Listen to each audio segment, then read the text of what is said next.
Hello friends, welcome back to S T movies. ज़रा सोचो, अगर तुम बेगुनाह हो और फिर भी तुम्हें एक ऐसे जेल में भेजा जाता है जहां हर दिन उठकर तुम्हें 6 फुट गहरा गड्ढा खोदना पड़ता है, और वो भी पूरे 18 महीनों के लिए। है ना हैरानी की बात। कहानी स्टार्ट करने से पहले अगर आप हमारे चैनल पर नए हैं तो वीडियो को लाइक करके चैनल को भी ज़रूर सब्सक्राइब करें। तो कहानी स्टार्ट होती है और हम एक 17 साल के बच्चे स्टैनली को देखते हैं जो कहीं जा रहा होता है। तभी उसे ऊपर आसमान से जूते गिरते हैं। उसे कुछ समझ नहीं आता तो वो जूते उठाकर भागने लगता है। सामने से एक पुलिस वाला उसे देखकर उसके पीछे जाता है और उसे पकड़कर जेल में डालता है। वहां से उसे कोर्ट में पेश किया जाता है, मगर पैसे न होने की सूरत में वो वकील को नहीं रख सकते थे, इसलिए कोर्ट में उसे 18 महीनों की सजा हो जाती है। इसके बाद उसे एक ऐसे जेल में भेजा जाता है जो शहर से हजारों मील दूर है। लेकिन स्टैनली के लिए जेल जाना कोई बड़ी बात नहीं थी, क्योंकि उसके दादा के वक्त से यानी 1.5 साल पहले से उसके परिवार के ऊपर एक ऐसी श्राप है जिसकी वजह से कोई भी चोरी होती है और जहाँ भी होती है ये लोग खुद ही वहाँ पहुँच जाते हैं, और पुलिस वाले भी असली चोर को छोड़कर इन्हें ही पकड़ लेते हैं। अब स्टैनली जेल पहुँच जाता है। वो देखता है कि यहाँ सारे बच्चे उसके हम उम्र हैं और ये सारे भी किसी न किसी वजह से यहाँ कैद है। अब जेल का वार्डन उसे बताता है कि अगर तुम्हें यहाँ से भागना है तो भाग जाओ, मगर याद रखना यहाँ चारों तरफ सिर्फ रेत ही रेत है और तुम कभी पैदल शहर नहीं पहुँच पाओगे। और इसके बाद वार्डन उसे अपने कपड़े और इसके साथ सूखी ब्रेड देकर कहता है कि हर रोज तुम्हें सुबह उठकर 6 फुट गहरा गड्ढा खोदना होगा। अब स्टैनली की मुलाकात वहाँ बाकी कैदियों से हो जाती है। वो सारे उसे अपने नाम बताते हैं, जिसमें एक एक्सरे, दूसरा मोरक्को और तीसरा जो किसी से ज़्यादा बात नहीं करता, जीरू। जीरू हर टाइम सोता रहता है। उसे सोना इतना पसंद था कि वो सबसे पहले अपना गड्ढा खोदकर सोने जाता था। अगली सुबह हम देखते हैं अब वार्डन सभी को लेकर एक ऐसे मैदान में जाते हैं जहां उन्हें गड्ढा खोदना था। यहाँ पर वार्डन स्टैनली से कहता है कि अगर तुमने इस गड्ढे से एक ऐसी चीज़ निकाली जो हमारे काम आए तो उस दिन तुम्हें छुट्टी मिलेगी। स्टैनली गड्ढा खोदने लगता है। कुछ देर बाद उसे गड्ढे में एक पत्थर मिल जाता है जिसे देखकर वो बहुत खुश हो जाता है। वो पत्थर लेकर वार्डन को दिखाता है, मगर वार्डन उसे बताता है कि ये किसी काम का नहीं, इसलिए तुम रोकना नहीं और अपना गड्ढा खोदते रहो। अब शाम हो जाती है और ये सारे कैदी एक जगह पर खाना खा रहे थे। एक्सरे कहता है कि तुम इस जगह पर किस जुर्म से आए हो, जिस पर स्टैनली उन्हें बताता है कि मेरे सर पर कहीं से जूते गिरे, जिसे लेकर मैं भाग रहा था कि तभी पुलिस ने मुझे पकड़कर यहाँ कैद कर लिया। ये सुनकर जीरू पूछता है, क्या उस जूते की कलर लाल थी? स्टैनली कहता है, हाँ वो लाल थी। जिसे सुनकर बाकी कैदी हैरान हो जाते हैं, क्योंकि ऐसा ही कुछ इनके साथ भी हुआ था।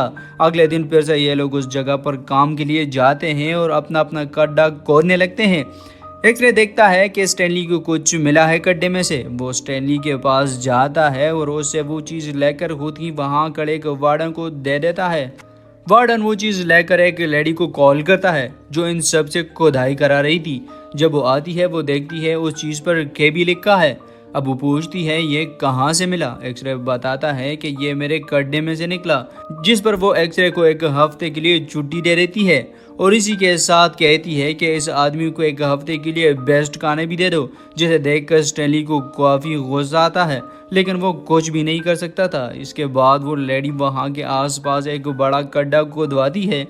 कुछ दिन के बाद एक्सरे वार्डन की गाड़ी से एक थैला चुराता है और उसे खाली करके स्टैनली के पास फेंक देता है। जब वार्डन वो थैला स्टैनली के पास देखता है, वो स्टैनली को पकड़कर सीधा उस लेडी के पास जाता है, मगर उस लेडी को वार्डन पर गुस्सा आ जाता है और उसे जख्मी कर देता है, जिस पर वार्डन को काफ़ी गुस्सा आता है कि स्टैनली की वजह से उसे मार पड़ी। इसलिए अगली सुबह काम करने के बाद वार्डन सबको पानी देता है, मगर स्टैनली को नहीं देता। जिसे देखकर अब जीरो जल्दी से जाता है और जल्दी से उसे पानी पिलाता है और अब दोनों के दरमियान दोस्ती हो जाती है। जीरो क्योंकि अपने काम में बहुत तेज था, इसलिए जब भी वो अपना गड्ढा खोदता उसके बाद सीधा स्टैनली के पास जाता और उसके साथ मदद करता। यह सब देखकर बाकी कैदी वार्डन को शिकायत लगा देते हैं, जिसे सुनकर वो सीधा उस लेडी के पास जाता है। वो लेडी यहाँ आकर बताती है कि कोई भी किसी की मदद नहीं करेगा और सब अपना अपना गड्ढा खुद ही खोदेंगे। जिसे सुनकर जीरो को गुस्सा आता है। वो एक चीज़ उठाकर वार्डन को मारता है और उसे जख्मी करने के बाद वहाँ से भाग जाता है। 2 दिन गुजर जाते हैं लेकिन जीरो अभी तक इन लोगों के पास नहीं आया था, इसलिए स्टैनली को अब उसकी फिक्र होने लगती है। जब सारे काम पर जाते हैं वहां स्टैनली देखता है वार्डन बाकी कैदियों के साथ बिजी है, इसलिए मौका देखकर उसकी गाड़ी चुरा लेता है और वहां से जाने लगता है ताकि जीरो को ढूंढ सके।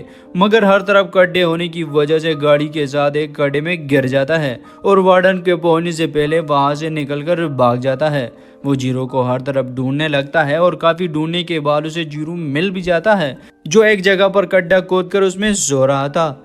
स्टैनली उसे देखकर काफी खुश हो जाता है। जीरो उसे बताता है कि उसने 2 दिन से कुछ भी नहीं खाया, इसलिए खाने की तलाश में ये लोग एक पहाड़ी के ऊपर चढ़ने लगते हैं। जीरो की हालत दरमियान में काफी खराब हो जाती है, मगर स्टैनली किसी तरह उसे अपने साथ ऊपर ले जाता है, जहाँ इनको पानी मिलता है और साथ में कुछ प्याज भी।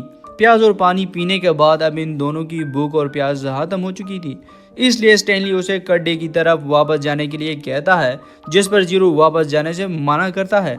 लेकिन स्टैनली के बार बार कहने पर वो दोनों उस गड्ढे के पास चले जाते हैं जहां पर इन्हें वही केबी वाली चीज मिली थी। अब थोड़ी खुदाई करने के बाद उन्हें वहां पर एक बॉक्स मिलता है। ये दोनों बॉक्स को उठाकर किसी तरह अपने घर जाते हैं और जब बॉक्स को खोलते हैं तो उसमें से एक खजाना निकलता है जिसे वो लेडी कई सालों से गड्ढा खुदवा कर ढूंढ रही थी। खजाने को देखकर ये लोग काफी खुश हो जाते हैं और अपने लिए वकील ढूंढ कर अब केस भी जीत जाते हैं और इसी के साथ यह मूवी एंड हो जाती है, जो काफ़ी इंटरेस्टिंग थी। तो दोस्तों, अगर आपको हमारी एक्सप्लेनेशन पसंद आई हो तो वीडियो को लाइक करके चैनल को भी ज़रूर सब्सक्राइब करें और साथ में अपने दोस्तों के साथ वीडियो शेयर करके हमें बताएं कि आपको हमारी एक्सप्लेनेशन कैसी लगी।